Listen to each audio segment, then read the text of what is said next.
Welcome to the weekend edition of the 40 Culture Soccer Podcast. Soccer podcast for us, by us.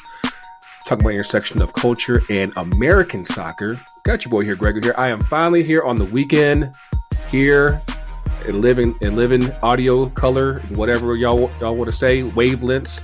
Got my man, Mean Mark. Man, listen, it's been a long time since I've had you on the same podcast. We've been a hot minute. How you feeling, man? Is it so long? Yeah. That's how I'm feeling. It's good to hear your voice, man. Good to see your face, man. How you feeling, man? Feeling good, man. Just hanging in there, you know. Trying not to let the man take me down. Now that goes double for you since you actually do literally work for the man. But have you been going to games? Because like I still got this neck thing, and like I've been missing everything. And like trust me, apparently I missed some shit last night. Bro, listen. So I would have been there last night. It was a dear friend of mine's 40th. Okay. So I didn't even get a chance to watch the game, but watching those highlights back. Boy. Buddy. Like, so we're gonna get that in a second. Like, trust me, we will get on that in a second. And joining us this week is, of course, our lovely sis from Shea Butter FC. Silves, how you feeling? I'm here, trying to get ready for next weekend, but I know. Hey, showtime. Yeah, trust me. Showtime is here, but yeah, just got a busy month and some change ahead. As Sky steadily reminds me, first game Sunday. Gotta get these shirts. yeah, first game Sunday, man. So we'll be busy, and I think we'll have a show before then. So chaotic, but it should be fun. Cool. And last but not least, my fellow chocolate brother from Can I Kick It, from Walking 90, from River City 93, from I don't know how many more shows that you got, but I'm pretty sure that if it's out there, you're probably on it, man. Yogi, how you feeling, man? I'm good, man. I can't complain. USL is back. All is right with the world. Yeah, it's good, man. Today I celebrated my 6th year as an alpha and my 11th year knowing my wonderful wife. It's not an actual wedding anniversary. It's like this is the day that we met each other in college. Significant. Yeah. So actually, she plotted on me, which is hilarious. She plotted on me. So hey, that's what's it's still good to finally be the prize. You got chose, yeah. Hey, black love, man. You can't beat it, man. But yeah, man. Like as I've been trying to hype everybody up on the past month or so, the weekend episode we typically focus on MLS, NWSL, USL, and it just so happens that hey, we got everything. Like I said, like nature is healing. You said the season's about to start for NWSL. USL just had its first weekend. Did everything go well yesterday, or does E only claim Charlotte FC? She doesn't claim the Independence. Oh yeah, she only claims FC. Well, she doesn't care about the Independence because they're her poor. is like the poor people. Yeah, that's. It's just like what? I don't know who this is. I mean, it's talking about directly about Charlotte FC. I think it was a performance that is well deserved, but it doesn't take care of business last weekend. So yeah, it did. It's a well deserved performance. It doesn't cure everything that's wrong with Charlotte FC. I'll just spend a little quick time talking about it. Really, the main issue is Antonio has messed up the lineup the last 2 games, which made the team look really, really bad. Like playing players out of position. He played Barnacle at left back, Shinashiki at left center mid, and Swiderski out wide. It hasn't worked. It has not looked good because he's trying to do this new thing that everyone's doing, like at Arsenal, where it's like this 3. Yeah, this 3-2-2-3, where it's like this box midfield. Yeah, like anytime you start talking about like 3-man back lines, I'm like, do you have the personnel to rock that? Because like I remember, like Mark would tell you, like when the Boer first came in, and like he started trying to like do like the 3-4-3. I was like, dog, like you're putting people in a position where we ain't got the horses for that. Like need to tone that down a little bit. And if you like especially in an environment like MLS where you're in a capped environment and you can't just sign whoever. Like, like you got to realize everybody can't do everything, and you got to know, like, hey, play to your strengths, not to your weaknesses. Yeah, no, 100%. But everyone cannot do everything, man. And I mean, it's a good win for Charlotte FC. I mean, they beat Orlando, who just played Tigres tough. Oh yeah, that's right. Yeah, we do. So we'll see. I still don't. Trust Latanzio 100%. And I still think Charlotte is the leaders for this wooden spoon. The way that Charlotte was looking the first couple of weeks, I was like, I don't know. This might not last too long for old boy. But I mean, hey, at least y'all beat Orlando. So hey, I am at it. Hold on, what happened with Sills? Like, I'll make sure she comes back. But yeah. It doesn't make sense because the TVs were. Yeah. She heard Orlando. It was like, I can't do this. But yeah, I mean, the Kickers had Charlotte too. So I was like, of course, that one was only a draw. But I said, hey, as long as peace is in the bar mansion, we good. We good. Yeah, like the only time you might have chaos is if Richmond plays Charlotte FC again, which I mean, depending on how the U.S. Open Cup draw happens and whether or not the game will being televised on Bleacher Report or not, might happen. But the last time that happened, she won, so I had to take a whole bunch of shots, and I was asleep on the beach. So it worked out for both of us. But yeah, so like I said, we're in. We've officially hit the. I'm gonna call this the first month of MLS, and of course we're actually about to go into an international break for most of the world, except for MLS because they have a stupid ass schedule. But yeah, like at least of those of y'all that have had it, I feel like Sills has watched at least a little bit. I know you watched the Sounders on Saturday, didn't you? Yeah, I watched Sounders LAFC. I think I missed some of the second half, but honestly, it was for a 0-0 game. It was a pretty good game. In the first half, I thought there were times when Seattle looked really dangerous. I mean, having Rui Diaz back matters like a lot to us. So yeah, like I like some of their movement. I think we'll get good Jordan Morris this year. So yeah, like I mean, as long as he stays healthy, that's the big thing. I mean, like that's always what it comes down to. Is if he's healthy, he's usually contributing pretty well. Of course, right now he's tied for the league in goals. So I mean, so far so good. But and I think we sacrificed a lot for that Champions League last year, and so I think you did. You did. Yeah, I think we're back focused. Yeah. So, out of this first month, like, what teams have stood out for you? Say, hey, this actually might be, a team that can go. And of course, I know which one you're gonna say. I know which one you're gonna say, and it makes no sense to me either. St. Louis. Yeah, I mean, what? Yeah, like how? Did anybody see this coming? No, I don't think anybody saw it coming. Maybe L. Yeah, that might have been it. Because, like, the only thing I can really say there is that at least, because we've all heard the talk about from years from Twelman and all those guys, like, hey, St. Louis is it. It's all in on soccer and everything. Like, it's the birthplace of soccer in America. And my only thought there is that they knew they couldn't bullshit with a team that they built. And I mean, they ran into the right opponents, to start the season, and it's worked. Yeah. I mean, they're the first expansion team in MLS history to start with 4 straight wins. I mean, I don't know how long they can do it, but I just know that this is how things snowball into where it could be a real winner right away. Yeah. I think expansion looks different now. Like, I know on the women's side, obviously, first expansion team went to the playoffs. Other one had a really good chance of making it until essentially the last game of the season.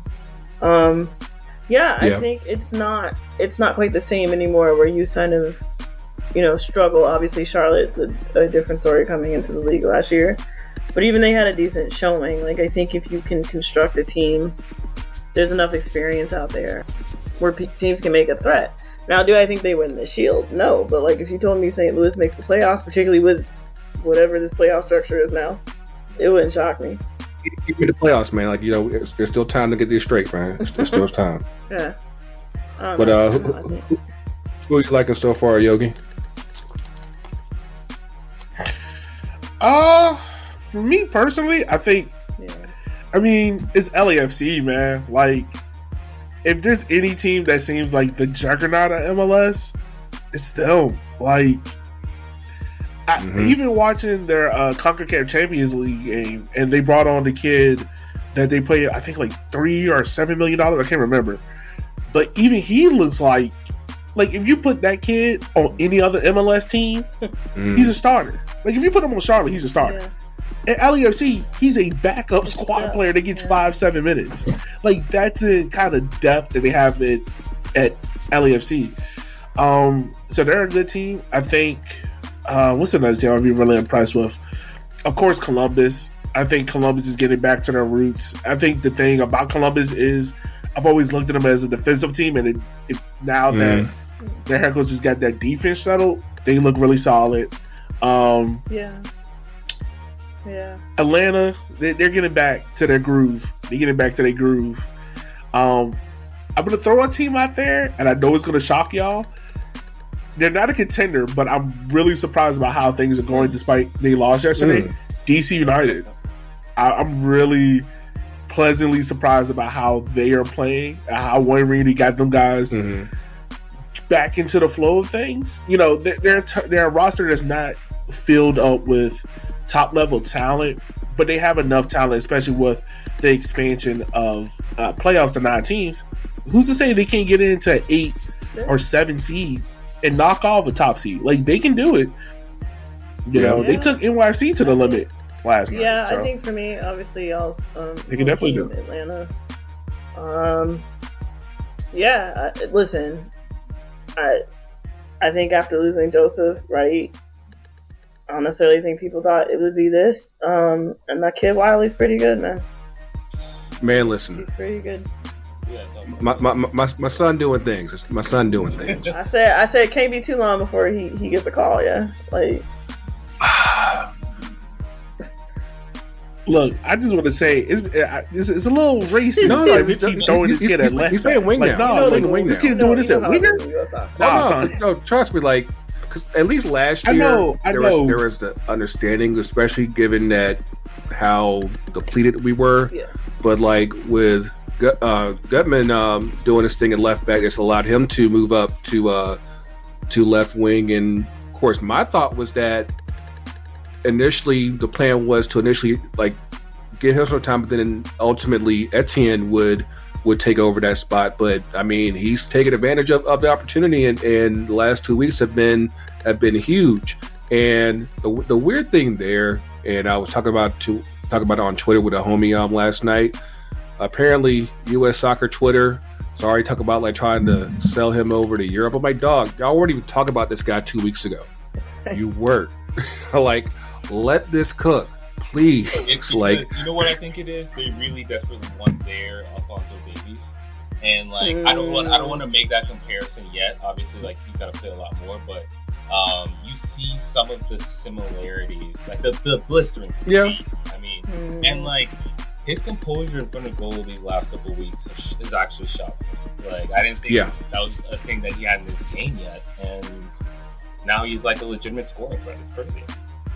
I mean, and that's like you're talking about Silves, like last year with Joseph. Like, honestly, from pretty much just like year one. Actually, I'll say ever since Tito Villalba left, we have struggled to find an alternative scoring option outside of Joseph. And I think that with Joseph gone, it's allowed us to finally have a little bit of freedom as far as just like, hey, you know, if you in front of the goal, go for it. You know, it doesn't have to be just one person getting the goals all the time. And, you know, whether it's Wiley, whether it's Araujo, whether it's, I mean, let's go ahead and get into it. My man Almada, man. Like, Price of the brick. Sky high. What's up? Well, can I add something to that real quick? Like, I know we got to keep going because we don't want this to turn into an hour segment, but I think the key part about Atlanta that a lot of people are forgetting, you just brought it up about, you guys were kind of force feeding Joseph for the last better part of 2 years, and if you know, comparatively, if you look at how Manchester United is, it was we got to feed Ronaldo, we got to feed Ronaldo, we got to feed Ronaldo because he is the star. You kind of forget about what you got to do in your own tasks. And now there's no guy at Atlanta. It kind of frees up everyone else. No one feels like, oh, I have to feed him. If I don't feed him, I'm going to have chicken and rice thrown to me in the locker room. So, it makes things a lot better. Not saying Joseph is a bad person, but, it's that extra level of, yeah, right. I mean, it's that level of stress that's not wrong. There's something to that when you play with that thing, personality, even like if it's not explicit, it's like that subtle pressure. Or just like, if you've seen how Joseph was scoring from 2017 through 2019, your instinct would be like, just pass it to Joseph, and but it wasn't hitting the same, like even though he was the leading goal scorer. And I'll say this too, like it made sense given his level of play. So like I remember 2018, someone asked Martino about like, are you all dependent on Joseph for goals? And it's like, well, no, like the team moves around. Other people have opportunities to score, but it's just that, it's usually Joseph that gets the goals. When you look at it, like Almiron wasn't really a goal scorer. No. And I don't think he has the same technique as Almada. Like that boy. No. So Villalba, as you mentioned, like he was that wild card. But then, like, Assad, like, they got rid of after 2017, and that was an option that was gone. So, I actually think now we have more goal scorers potentially than ever before. Yeah, absolutely. I mean, because, again, like, we've let go of Joseph, and, like, as last night showed, Wiley's becoming an option. Almada is becoming the guy. My man Yako, like I am determined for there to be a drink made at the stadium. From what was suggested last night, it should be cognac and ouzo, the Greek liquor, whatever. Oh, ouzo. Yeah. I'm like, yeah, that's gonna be that dirty yak. That dirty yak. My chest burns. You trying to have a fight? Yes. Yeah. It sounds dangerous. It sounds reckless, but hey, I'm down to try it. I think reckless is not the word you're looking for in that sentence. Oh God, but no, I mean, apparently I wasn't made aware of this until watching the 360 show last night. Thiago Almada is the first player in MLS history to start the season off with 4 goals and 4 assists in the first month. Like I said, the price of the brick is absolutely going up, and it's to the point where can we keep him past the summer? Like, I'm hoping that it's like, okay, they agree in the summer, but they let us have him until the end of the season.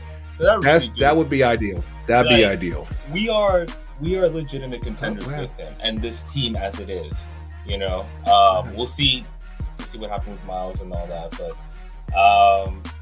yeah, I don't know, man. Like, it's almost that's where it's interesting for like how a team like Atlanta operates, right? Because they get these up and coming stars, and the whole point is that they're wanted at the next level, but he might be too good, So, I mean, getting that time, getting blessed by Pope Messi, like he came back to the A ready to rip, and like I said, like we showed the tweet last night. Like I said, the prediction back last month. As long as he stays the whole season, that's your MVP. Like I don't see how it's anybody else. As long as everybody stays healthy, everybody stays where they're at. Like I said, it's amazing what happens when people are actually healthy and can play to their potential. So, like, because the way people were talking last year, they really thought that it was, hey, like Blaine Pineda. I'm like, dog, you lost your whole spine. What do you expect? Yeah. But yes, the other team that I definitely think is looking good is the LAFC. Yeah, like if not for that first game getting washed out at the Rose Bowl, like we might be saying like they might be leading the league right now.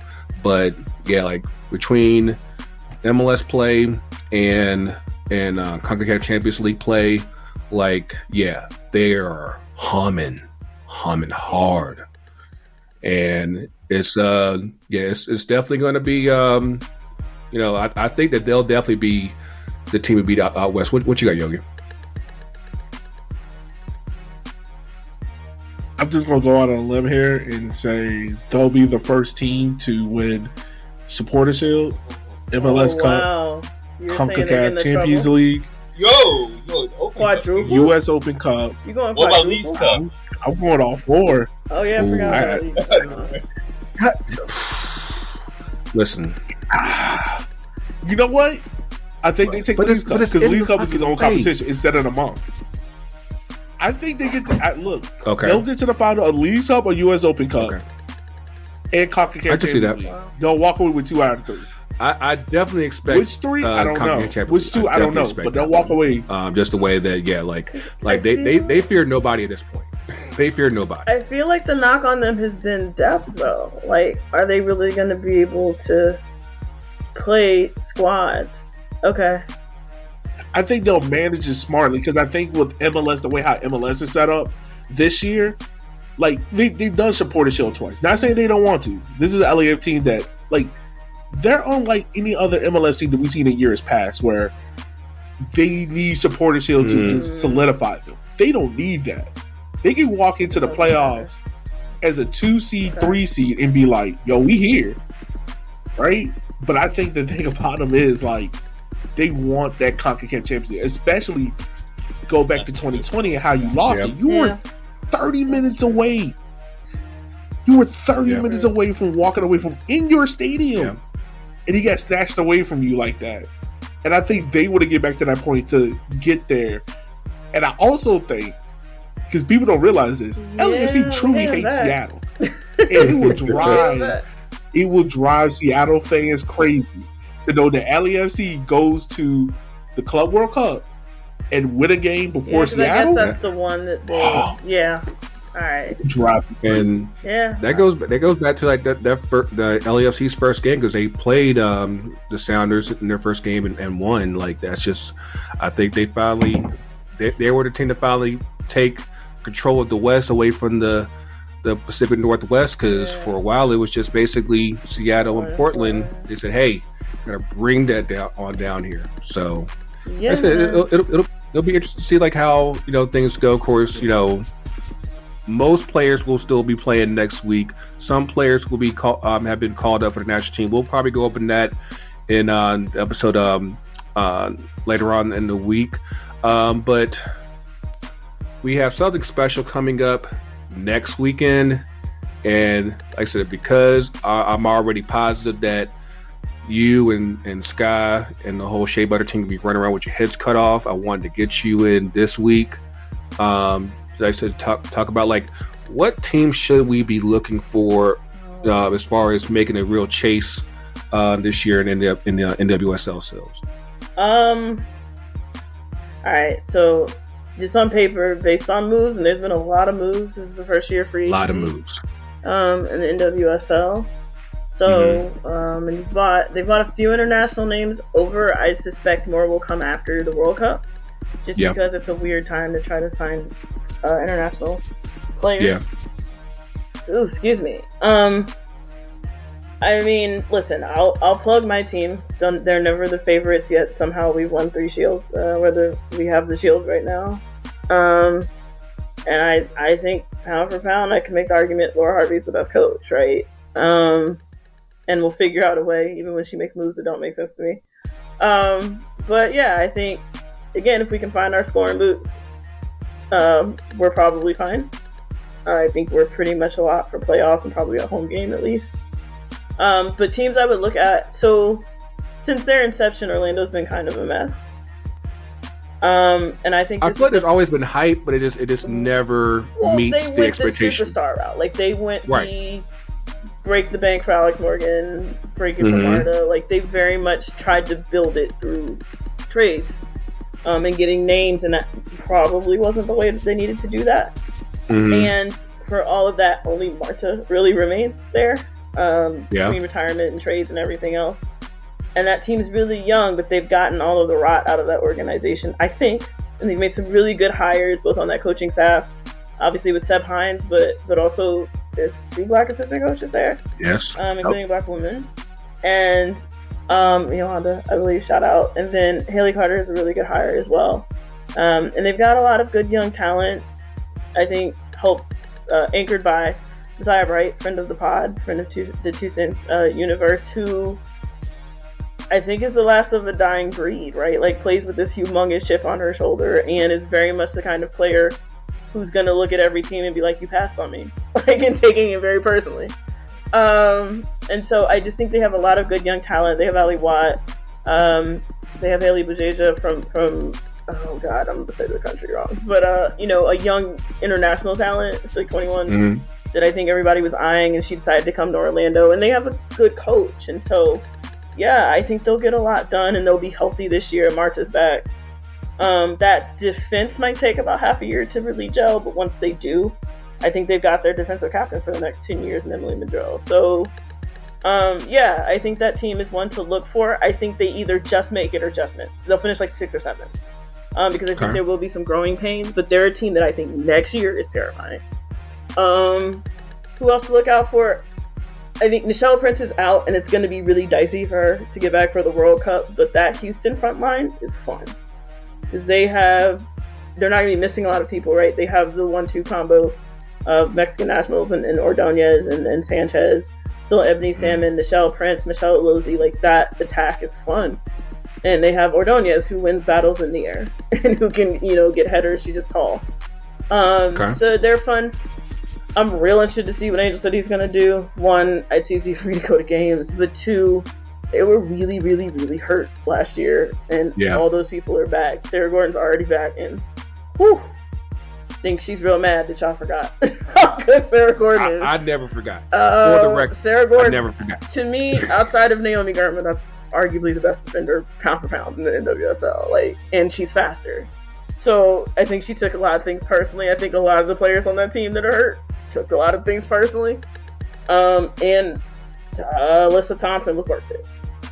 She was worth it. Yeah. So she's already making some moves already. I'm like, okay. That is unnatural speed that child has. Yeah. Like, she's faster than Lynn. I think she's faster than Lynn. I really do. Huh? And so that's going to be Track Me FC, right? You've got her. You've got Press coming back mad. You've got LaRue coming back mad. You've got Simone Charlie, who's one of the fastest players in the league. Jasmine Spencer's been pushed up into the attack, who's super fast. Like, that's a track meet. Like, good luck defending all of that at one time. I mean, I think that's what we were talking about last year with Angel City. Like they have so much in attack where it's like, how are you going to play everybody because they're that loaded? And of course now they have even more with Alyssa Thompson. It's like, okay. Like, so we'll definitely see. Of course, this weekend, And Gotham's the other one. I would say they had a really bad year last year, but they got some reinforcements, right? They went and got Yasmin Ryan, who just came off of a championship, and I thought played really well for Portland last year. They have Nice Wanger, who I think is a really nice mid. And then have y'all talked about those uniforms yet? Have y'all talked about the kits yet? We have not done the kit review yet. No, there's still actually a few teams who haven't officially dropped their kit. We're waiting on Kansas City and Orlando, I think. Orlando did their away unis. Orlando's kind of kept theirs. They just changed the number, but they have home kits that they're changing. And then Kansas City and Louisville technically hasn't dropped theirs yet, though we kind of saw the leak for it. Yeah, like they finally got rid of the grandma couches, so yeah. They went to the grandma tablecloths, in my opinion, but that's fine. They're in your grandma's house is really what's happening there. Oh, no. And I mean, listen, like, joking on the kids. I kind of like it. Yeah, it's a mid-year for kids, man. Like, Chicago has the best kids. That's my opinion. Yeah, I would agree with that, at least based on what I've seen. Yeah. So, like, this weekend we got Angel City playing Gotham. We got Portland playing Orlando. Let's see. We got Washington playing Orange. Shout out to Devin. Houston playing Louisville, which is somehow still in the league. Somehow. That's a whole other thing. Wave plays the Red Stars. And Courage plays Kansas City. Yeah, that should be pretty good. Yeah, that Courage Kansas City game, I think, is the opening game. Yeah. Yeah. So It'll be, listen, there's some good matchups there. I'll be there for Gotham, Angel City. I think that's a really good matchup. I think North Carolina, Kansas City is a good one. I don't know what Chicago's going to look like, but that could be an intriguing matchup. San Diego gets Amira Ali back, and I think she's probably she is their best 1v1 player. She's probably their only 1v1 player in attack. So I think that'll make a difference, but they got to find somewhere to get goals this year. If Chicago can manage to get the Mallory that's been playing for the last 2 months with the U.S., oh yeah, they'll be fine. And she's been that kind of good for Chicago. I think they just needed a second goal scorer.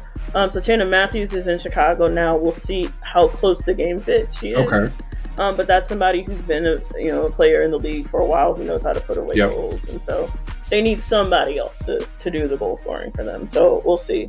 But if they can figure that out, if Cleo Watt can come back, like Casey Kruger's back, Turner Davidson's back, so they have a solid core, and they got some midfielders by trial by midfielder, I guess, for lack of a better word, because they lost their midfield, right? DiBernardo, Calaprico, and Gatral are gone, so they've been kind of putting their midfield together. But yeah, they need a goal scorer and maybe shoring up that defense. But Chicago, on a budget, because that's how they ball, might sneak around and still make the playoffs, which is their legacy at this point. So yeah, there's a few teams. There's a few teams that might struggle. I think DC might struggle this year. So they don't have defenders. That's just the reality. Yeah, I think there's a few teams that might struggle, but it'll be fun. It'll be fun. Yogi, I need to give the Kickers some props this year, because y'all finally did some decent kits, and everybody ain't talk about forward down this year. Yeah. The green one was a nice touch, and I'm mad I didn't get it. Now. Yeah, but like this year, I was like with the icy and the black and red. I'm like, I was like, hey, it's not just about forward Madison this year. Like y'all actually got a little bit of drip this year. I'm proud of y'all, man. Look, at this point, man, forward Madison is a whole other stratosphere. Like it's drug money paying for them kids at this point. Yeah, it's a whole different stratosphere. But yeah, Richmond kits look nice. So I got a cool little backstory about the Richmond home kits. So if you realize about Richmond, the last 2 years we've had 2 black jerseys. Rainbow cookies. 2021 was it was the third kit that was black, and then this year, last year it was the away kit that was black. So this year, Darren, our head coach, he wears black at every home game. Doesn't matter if it's 104 or if it's 60, he's wearing black. So this year they inspired that into the home kit this year. So that's how the red infuses with the black and everything. So it's kind of like a homage to the head coach and whatnot. So that's pretty cool. That's what's going on with that kit. But yeah, man, everything in USL is pretty much on its head. USL Championship is starting up. So Championship started up maybe 2 weeks ago. Big teams like Memphis, who everyone thought was going to be contending, hasn't looked good out the gates. Paso hasn't looked good coming out the gates, but you got some surprises like Loudoun United, who are now free of DC United. They're winning games. We's free. They went to Memphis last weekend and knocked off Memphis. It just played actually recently today.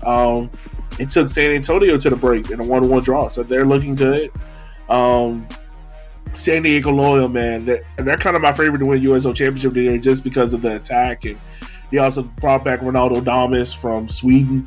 If you don't remember who he is, he's the kid that was lining up USL League One with Ricardo Pepi and Arturo Rodriguez back in 2019. Went to Orange County, won the USL Championship there, literally. Scored 20 goals, played one season, then got transferred to Sweden. There were some leagues in Europe came back to San Diego and literally you really shouldn't be going there if you try to just trying to like blow up and do something like a lot of those Scandinavian countries, like because like a lot of players from MLS like 10 years ago were trying to do that. And I'm like, no, like they're not the launch pads to the big five like people think. No, I mean it was simply just in terms of money, like or Orange County got I think some good money from it.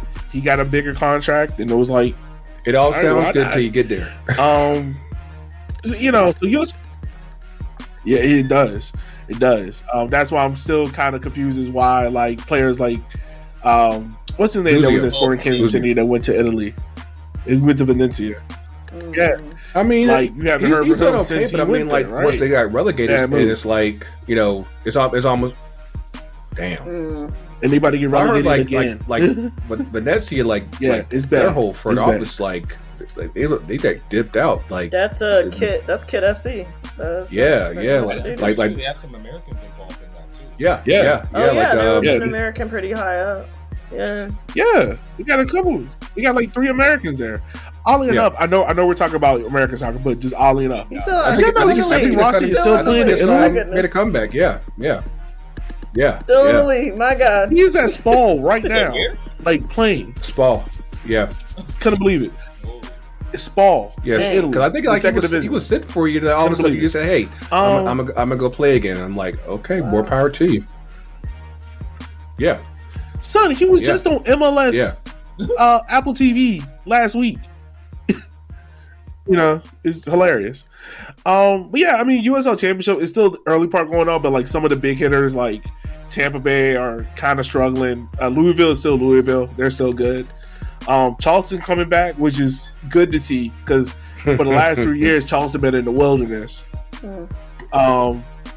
Yeah, and I mean, out of the West, San Antonio, I see. Shout out to Hugh; he's at Monterey Bay. They look really good. Phoenix, man.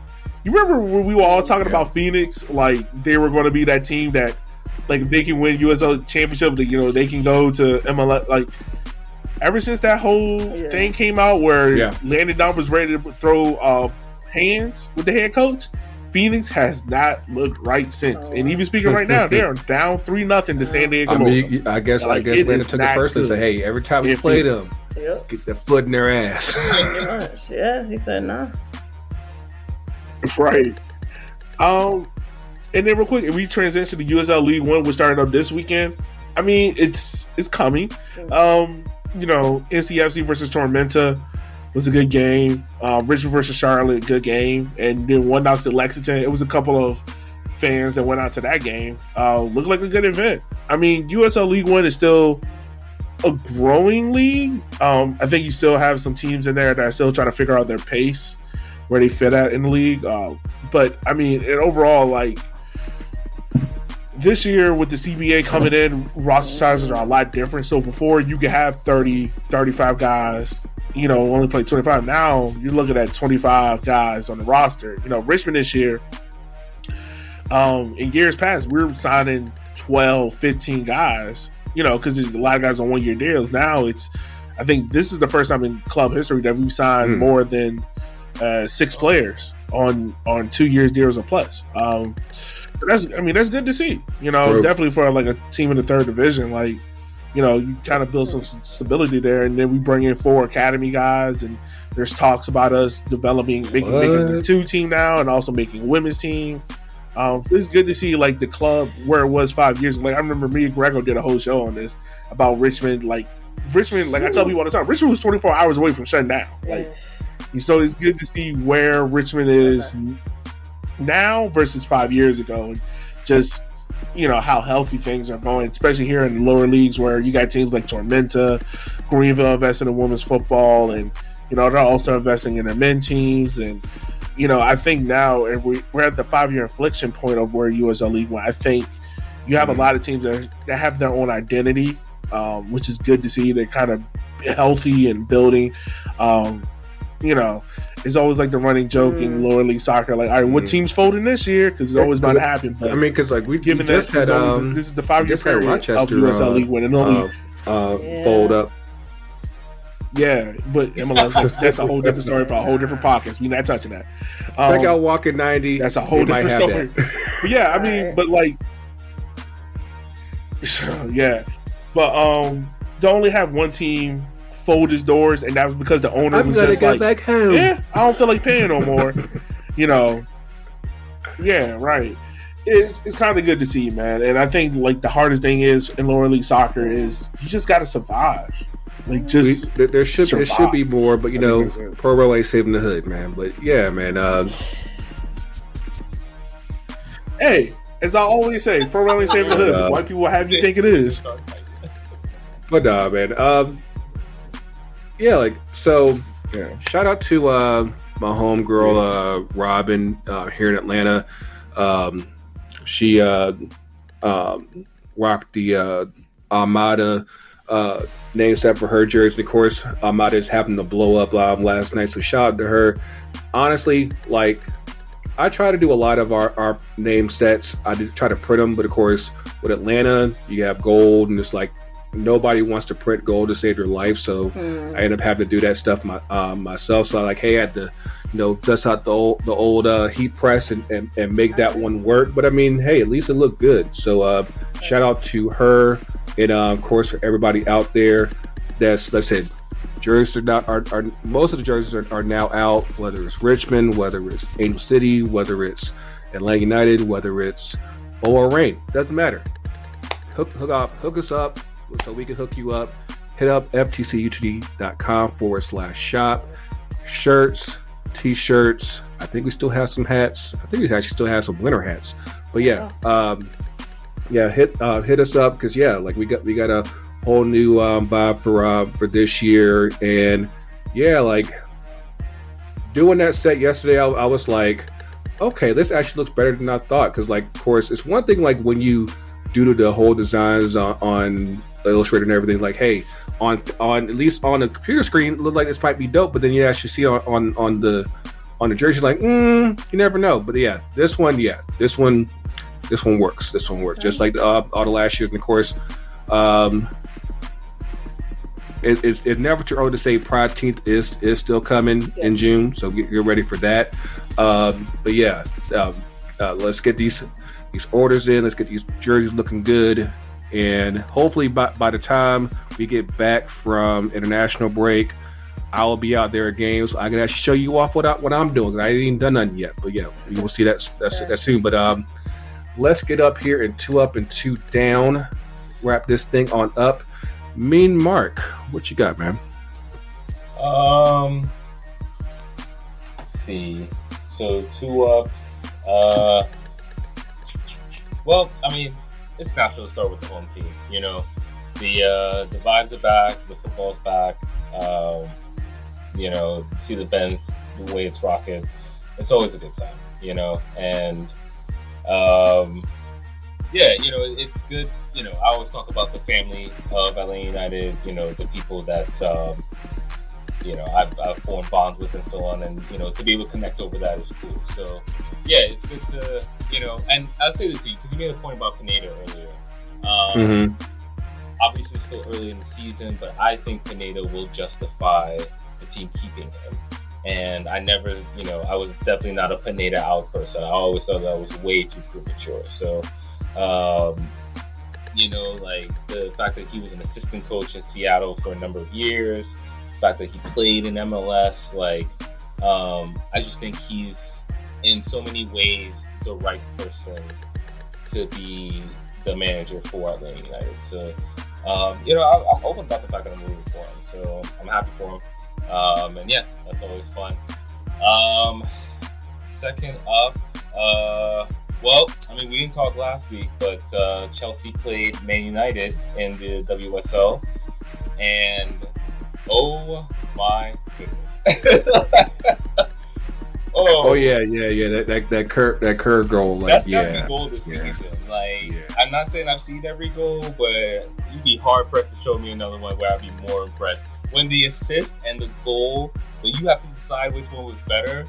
Woo. Yeah, I think it's the finish. I think I'm leaning toward the finish, but yeah. Whew. And what's interesting about that for me, Lauren James, England, Sam Kerr, Australia, is this the year we get a new champion? I don't know. I feel like it's a little more open this year, especially. I just know it needs to happen. It needs to happen. I don't feel great about it staying in the U.S. I don't feel great. I don't feel great. I need for certain people at higher levels to just they need a reality check. so that way that we could actually do the necessary changes that's needed with the women's team, with the men's team, all that stuff. We're deeply unserious footballing nation. Severely. Deeply unserious. Yeah. I loved watching that though. Mm-hmm. Good times. So you got Mark? Top of the league. Oh, and then so 2 downs. So going I guess staying across the pond. Vieira got let go from Crystal Palace this last week. Ooh. Okay, like to be fair, yes, they were winless in 2023. I think it was since December 3rd or something like that. It was a pretty ugly run. You know, they're I think 3 points off the relegation, which like is involved with almost half the league. Right, like half the league's like within like 4 points of relegation. Like, right. So I can understand. What are you gonna do there? I can understand panicking, but like I'll paraphrase some of what Shaka Islam said on ESPN. Like, they did a whole style change with Vieira. They asked, they did not spend a lot of money. I think they spent the least amount over the last 2 transfer windows. And they brought through young players like Elise, who I don't know about Chelsea right now, but generally, I think he's good enough to play at a big club. Eze is another player I really like, and at times they played some good ball, and they had just gone through the toughest part of their season, and for him to not get that benefit of the doubt, and he was the only black coach in the Premier League, and it's just it rubs me the wrong way. The fact that they're going to go back to Hodgson, like again, like okay, yeah, that's going to guarantee you from going down. Like he's gone down. What are you talking about? So yeah. Let that man be retired, please. Let him be retired. He came out of retirement? Come on, man. To coach Crystal Palace, man. To coach this Crystal Palace. Like, what is he gonna do with them? I don't know. So, yeah, really disappointed to see that. And then, switching sports for my second down, the whole job thing. Just like, I hope he got the help he need. I think it feels a little rushed, but, very rushed. It's like, because I feel like, playoffs are coming around the corner, and Adam Silver was like, listen, you're one of our biggest stars. Yeah, it's like, I understand you're going through some stuff right now, but let's not get crazy. And I'm sure the Grizzlies were, of a similar vein, so I hope he's all right, and I hope he doesn't run into the wrong person, because when you move like that, dog, he's in the wrong city to be doing that. That's the wrong city. Yeah. Absolutely. So it's like, just be careful, man. I hope his whole situation is getting better. So, indeed. What you got, Silves? Let's see. 2 up. I guess I'll go down first. I don't know. I've actually not had like the worst amount of luck, but I guess just wait for my car to get fixed. So, not having my car sucks, especially in Los Angeles. But hopefully I'll get it back this week, so that'll help some. I don't watch award shows, like, I know better at this point, but the Oscars are wild for some of what they pulled off last weekend. That's alright. Like, it is what it is. Like, we know how this works. We know how acknowledgement works for our talents and what matters, but Angela Bassett has multiple awards in my world. So, just for people who weren't nominated, people who didn't win, like, it's just deeply frustrating. More so for me on their behalf. Like, again, I long ago gave up on award shows actually acknowledging us because they weren't made for us. But yeah, I like that type of thing sucks, and it's just on a macro scale, like not having your work acknowledged. Yeah. So yeah, those are my fairly minor downs outside of like just the planet in general being in chaos. My ups, like I said, NWSL is back. That's very exciting for us. Just really excited to see people who were injured last year come back, ball out. It's revenge season out here, so it's super exciting as a fan to watch these players, do what they do well and didn't get to do last year, a lot of them. So I'm excited about that. I'm excited to see what my team does this year and some of the other teams, particularly some of the black players. Particularly some who might feel the way about their FIFA ranking as well. Oh my god, dog, that Mitch That's not okay. Yeah, she was sick. Mitch was sick.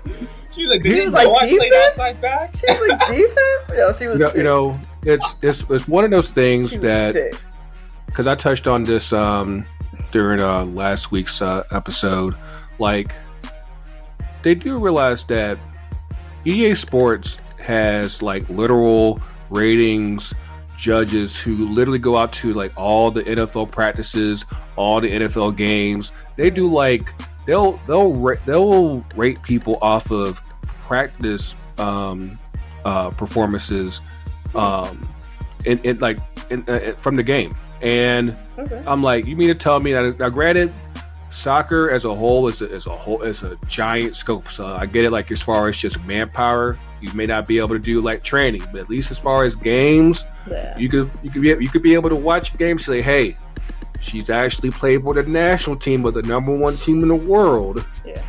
She got more than like a 39 on defense. Like, stop playing with her. Like, yeah, that's a lot of absurdity, and just like the mechanics of all of that, how they break that down. Like, yes, I get that Naomi Garma's a rookie, but also come on. That shouldn't be the hindrance for her ceiling. You know what I mean? If you're watching the games, how do we get here? How do we get here? Right. So I think there's work to be done, but including the NWSL and other leagues, including different national teams, is still really dope. And I heard too, like sometimes they'll give certain players a higher rating because like you can't account for how they think in the game, right? So like they'll make a slower player faster because the idea would be that they would compensate for it with IQ, but you can't put IQ on the game. Whatever. That would explain some of why the people were on the pace chart that probably aren't that fast in real life. Like that kind of thing. That was told to me. Like, and I don't understand anything about FIFA. My other up real quick is shout out to Wendy Bernard and Ketidiatu wrong person. Diani and Maria Antoinette Toto and all those that followed. Who stood their ground and said we're not playing until Karen Diach is out. And she is the president and the former president now, and she are both out. So we're waiting to hear. Rumor is it's good old Irv Elvona. Is in theory going to be the coach, but they haven't announced anything yet. And I think it's in part because he's still under contract with Saudi Arabia. So we'll see how this goes. But he was the front runner. How much you want to pay? Right, that too. Right, because he's won more than one major title. I think they did extend the offer to Thierry Henry, who didn't take it. Now, why he didn't? Apparently, he wants to come back to the States. Apparently, I'm like, I don't. He might want that. I'm like, if he wants to deal with our drama, bless him. There will be no drama if he's the coach. That would be my thought process. Like, he barely has patience for dumb questions on studio. The U.S. drama? Well, it's also going to be like, what, with all due respect to our young talent, hell you going to tell Thierry Henry about football? Do you know what I mean? Like, yeah. And I think he's, that's his interest. But that's what happened with Klinsmann, and they basically pushed him out the building. That's not the same. That ain't the same. Yeah, because like with Klinsmann, my thing was always the U.S. overrated him. Like, if you looked at his managerial record up until that point, it was okay. And some of the comments that came out of like Bayern, for example, it's like, this guy might be. But keep in mind though, he was only in second place when he got fired. That's true.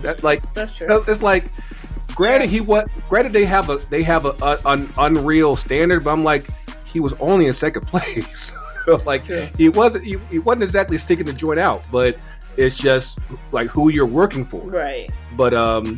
But yeah, and like I think the managerial record for Henry might be the conversation, but is it worse than what Berhalter's was?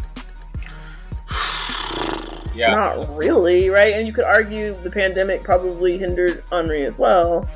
Since he was getting more time, whatever, he might need it. He certainly knows the game. On an intellectual level and tactically. So I just don't think there would be any anything. I would just say they're kind of the same thing that happened with Klinsmann.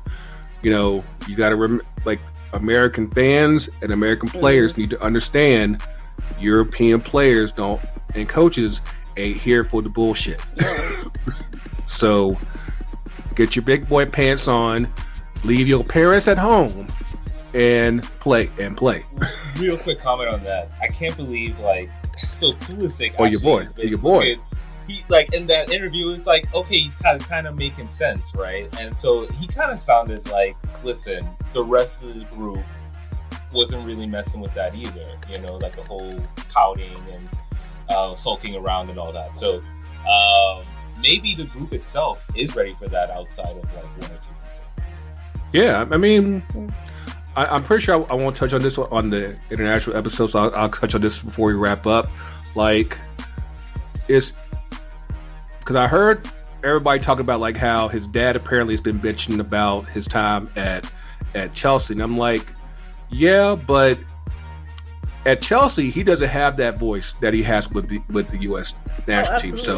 So he carries a lot more clout here to where it's like, yeah, like you might want to pay attention to what he's saying. And I'm like, yeah, it absolutely was childish. It absolutely was youth league soccer. Just like it makes absolutely no sense. Of course, if y'all didn't listen to our episode last week where we went into the whole situation, I'm like, you know, it makes no sense. But the sad part is each of us, me, Devin, and TK, we all saw a scenario where Berhalter manages to get his job back just because it's fucking U.S. soccer. And like Sil said, it's just serious like that. I think it just depends on how much do they think they owe him, right? Because all this is childish, it's absolutely blackmail. It's over a player with a high ceiling that I don't think anybody's going to say shouldn't play anymore, right? He's called into camp. And also, what it brought to light is how he got that job might not have been the most straight up way in the world. It was when your brother was sitting on, sitting in a position of power. And I think they have to weigh that. I mean, my overarching thing is I don't think 90s footballers in general are a net gain for U.S. soccer. Like, I don't think they've done right by the institution. I think they've done right by themselves. And, I mean, and trying to make it better for them, but I don't think. I mean, I have my issues with the 99ers, and I'm a child of the 99ers. But like, I mean, here's the thing. I don't think it's a good deal. Like, we started back in 1990 with such a bare plate as far as people in this country who knew the game like that. That I think that we give those guys and women from the 90s a lot more credit than they probably do deserve. I mean, they did what they did, and God bless them for it. But at the same time, like, I think that we progressed that much, that fast, to where it's like, unless you just are just that exceptional, you probably shouldn't be in the national team picture like that. Well, probably shouldn't. And here's the thing: the few that are exceptional want nothing to do with it, right? Yeah. If Mia Hamm wants nothing to do with the politics of U.S. soccer. She'll play ball on the club level, right? Like, clearly she has the investor say she wants nothing to do with U.S. soccer, and she is the exceptional one, right? Like, yeah. So I think that that's also very telling in what people actually want. And the truth of the matter is, these kids are better than they were. Like, yeah. And they don't really know what to do with that. Like, you have people like Bob Bradley. It's like, nah, like, fuck them hoes. Like, no, like. This is like what you've created in just building what's become of U.S. soccer, and it's just it's unfortunate because with both the men and the women, we're both coming into generations where I'm like, they could take you to places that you haven't been before, but because you won't get out of your own way, and think that you know it all, it's a bunch of drama, and but yeah. For some reason, Yogi had to do more East stuff. So thanks to him to sharpen through. Thanks to Silves and me, Mark. Of course, if you again, this week is a big week for NWSL, which means it's a big week for Shea Butter FC. Make sure you check out their podcast if you're a podcast house. Make sure you check out Walk It 90, Can I Kick It, 2 Cents FC, and of course, us here at FTC U2D. Make sure you catch us on the socials, as always, on FTC. Okay. Nope. Jump Oh, there we Jump freeze. go. We lost you for a second. Yeah. Try this one more time. Make sure you catch us on the socials at FTC UTD. Facebook, Twitter, Instagram, FTC U2D Pod on TikTok. Yeah, you know, like I said, we'll probably cover the international games on Thursday's episode. Should be me and TK, and hopefully we can get L from 2 Cents to pull up. You know, he's usually picky about his evening hours, so hopefully we can get him in for a little bit. But yeah, until then, the coach is real. The coach is everywhere. We will see y'all soon, and we out. Good job, my people.